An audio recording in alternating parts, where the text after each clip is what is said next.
Can you imagine healing after 38 years from a paralytic condition? Simply, by the divine word, rise, take up your bed.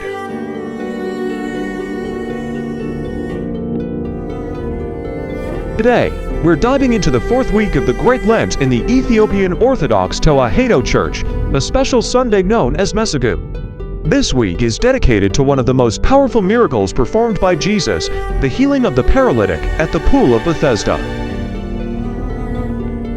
It's a story filled with profound lessons about faith, patience, and the boundless compassion of God. So, what is Mesagu? The word itself comes from the ancient GS language and means the paralytic or the infirm.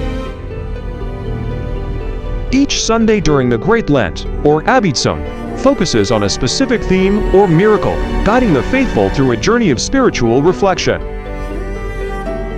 The first week is Zuari, about the Incarnation. The second is Kiddush, honoring the Sabbath. The third is Mekarab, remembering Jesus' teaching in the temple. And now, the fourth week, Mesagu, brings us to this incredible story of healing. The setting is Jerusalem, near the Sheep Gate, at a place called the Pool of Bethesda. During Mesagu week, the church's liturgy is filled with hymns and chants that recount the story of the healing at Bethesda. The melodies are often reflective, designed to draw the congregation into a state of contemplation about their own need for spiritual healing. The main hymn for this Sunday, the Laudes Mariam, Praise of Mary, is chanted with particular reverence, and the scriptural readings are selected to emphasize God's power to restore both body and soul. The sermon will almost always focus on the themes of overcoming spiritual paralysis and the importance of unwavering faith. For the faithful, this week is a time to pray more intensely for the sick and to visit those who are infirm, embodying the compassion that Jesus showed to the man at the pool. It is a practical application of the week's lesson. In Aramaic, Bethesda means house of mercy. This pool was famous, surrounded by 5 covered colonnades, where a great number of disabled people used to lie: the blind, the lame, the paralyzed.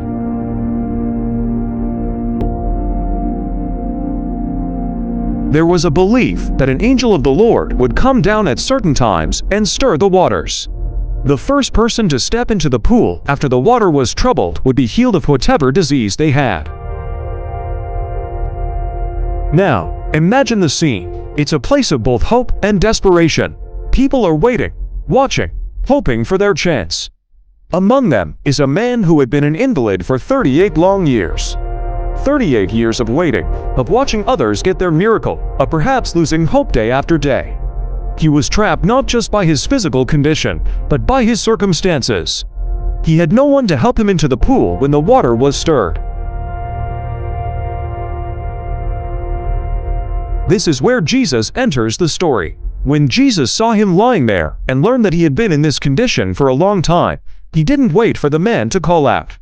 He approached him directly. His first question is so simple yet so deep. Do you want to get well?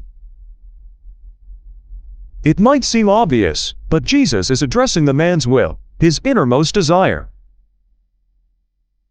After nearly 4 decades of suffering, had he given up? The man's reply is heartbreaking. He doesn't just say yes. Instead, he explains his predicament. Sir, I have no one to help me into the pool when the water is stirred. While I am trying to get in, someone else goes down ahead of me. His answer reveals his loneliness and his complete helplessness. He's not just physically paralyzed, he's socially isolated. But Jesus doesn't offer to help him into the pool. He doesn't wait for the angel or the stirring of the water. He bypasses the entire system of belief surrounding Bethesda. He offers something far more direct, far more powerful. He simply says, "Get up. Pick up your mat and walk." The gospel tells us that at once, the man was cured. He picked up his mat and walked. It was an instantaneous, complete healing.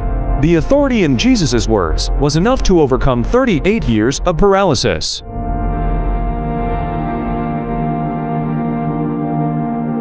This command wasn't just a suggestion, it was a life-giving decree.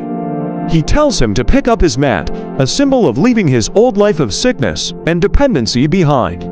The very thing he used to lie on, a sign of his infirmity, now becomes a trophy of his healing, something he carries as proof of his restoration. But the story doesn't end there. The day this happened was the Sabbath, and the Jewish leaders saw the man carrying his mat. They confronted him, saying it was unlawful to carry his mat on the Sabbath. Their focus was on the letter of the law, not the incredible miracle of mercy that had just occurred. The healed man's response was simple. The man who made me well said to me, "Pick up your mat and walk." His testimony points directly to the authority of Jesus, an authority greater than their interpretation of the Sabbath rules. Later, Jesus finds the man again, this time in the temple, and he says something very significant. "See, you are well again. Stop sinning, or something worse may happen to you." This links physical healing with spiritual well-being. Jesus wasn't just concerned with the man's body, he was concerned with his soul. He calls him to a new life, not just of physical mobility, but of spiritual integrity. So, what does the story of Mesagu teach us during Lent? First, it teaches us about divine compassion. Jesus saw the man in his suffering and initiated the encounter. He seeks us out in our moments of brokenness, even when we feel forgotten or alone. God's mercy is not limited by our circumstances or by human systems. Second, it's a powerful lesson on faith and obedience. The man didn't question Jesus, he didn't ask how it was possible, he simply obeyed the command. Sometimes, our healing and transformation require a simple, trusting step of obedience, even when it seems impossible. Third, the story challenges our own spiritual paralysis.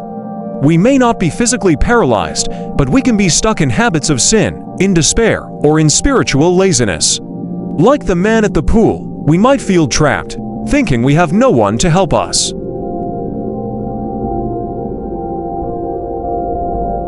Mesagu reminds us that Jesus is asking us, "Do you want to get well?" He has the power to free us from whatever paralyzes us. Lent is the perfect season to answer that question with a resounding yes and allow Him to work in our lives.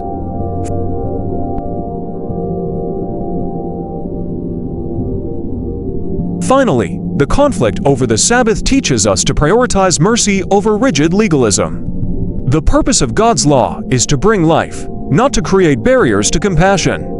The healing of the paralytic on the Sabbath shows that acts of love and mercy are the true fulfillment of God's will. As we journey through this fourth week of the Great Lent, let's reflect on the story of Mesagu. Let's identify the areas in our lives where we feel paralyzed. And let's listen for the voice of Jesus, who comes to us in our weakness and says, "Get up, pick up your mat, and walk." He offers us not just temporary relief, but a complete restoration of body and soul.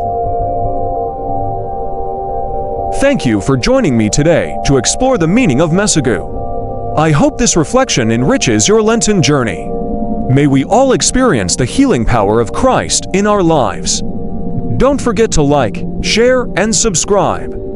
For more journey in the Great Lent, God bless you, and see you in the next video. Deborah Zeit, the Mid of the Great Lent.